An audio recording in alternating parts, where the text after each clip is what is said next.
What's up, ladies and gents, Ghost here, back with another gun guide where I showcase what weapons I use, why I use them, and in what situations. Today we're going to be taking a look at the M249. You can unlock this weapon by completing the single player campaign and choosing the correct ending. Now there are 3 different endings that you can choose.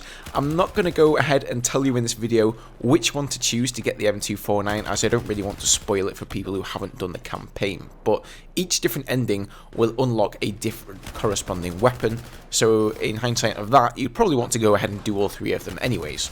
Now, I must admit that I've been somewhat of a late bloomer when it comes to playing the support class. If you guys know me, you'll know that I spend most of my time playing Assault and Engineer, so I've just recently started getting into support, and since I picked up the M249, which I just so luckily had unlocked from playing the campaign, I really haven't looked back. This weapon is just so balanced for accuracy, range, and firepower. One of the first things that really sets it apart from a lot of the other LMGs is the magazine size. You've got 200 rounds, so if you round a corner, you find 10 guys there all crammed up against a wall with their backs to you, you're just gonna have a ball. Now when you couple that it's one of only 2 LMGs with 800 rounds per minute, all of a sudden you have a huge amount of firepower. It reminds me of those old 90s movies with Arnold Schwarzenegger where he's carrying an LMG and he just never ever seems to run out of ammo, and I always thought, well, that's weird, it's not very realistic, is it? Maybe he was just using the M249.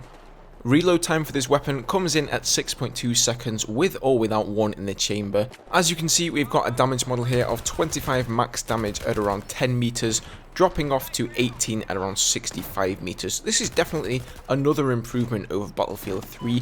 The minimum drop off was around 50 meters, I believe, for BF3 there, so they've definitely decided to give the LMGs a little bit more of a long range advantage when compared to the ones from Battlefield 3.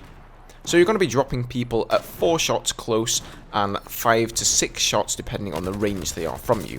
First shot multiplayer of this weapon is only 1, so the angle grip probably not going to be particularly of use here. As you can see, the recoil for this weapon is 0.325 upwards pull, 0.45 left and 0.3 to the right. So with that said, let's go and check out how the recoil of this weapon handles. So first of all, as always, I'm just going to show you guys here without any recoil control. And then we're going to do it with the control.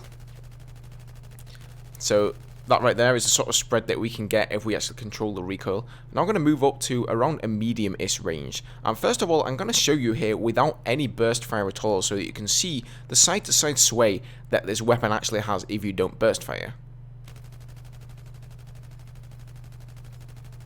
Alright, and now I'm going to show you what effect burst fire has.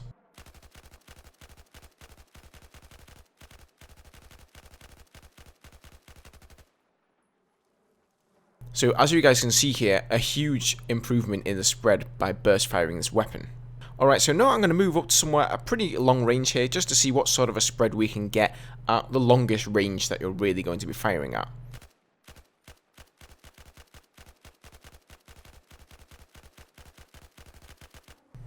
So there you have it, guys. Those are the spreads all the way in the left here at close range without any control at all, and the recoil control there at medium range, and finally the long range spread. So as you guys can see from that demonstration, burst firing with this weapon is definitely the way to go, especially once you start getting up to as little as medium range really. You don't want to be doing full auto, and you want to be increasing the frequency at which you burst fire the longer the range increases. So what attachments do I use for this weapon? For my sight, I go with the hollow sight. You can also go with one of the red dot sights if you prefer that, but the hollow sight is definitely nice, especially in some of those longer range standoffs. As my accessory, I almost always go with a laser sight. The LMGs don't have the best hip fire when it comes to close quarters combat, so having something to buff that up just a little bit helps me out. Other alternatives are things like the magnifier. If you're going to use the magnifier on anything, it's probably going to work pretty well on one of the LMGs since you have so many rounds to throw away at longer ranges. For my barrel attachment, I go with the compensator. The reason I choose that over the muzzle brake is that I think the side-to-side recoil of the M249 is slightly more than the vertical recoil, and Add to that the fact that you can actually control vertical recoil manually by yourself, you can't really do anything about the side to side. So I would pick the compensator over the muzzle brake personally. Another great choice, of course, is the suppressor. Being able to stay hidden off the minimap in a game mode like Domination, especially when you're spraying rounds left, right and centre and all over the place, is a huge advantage.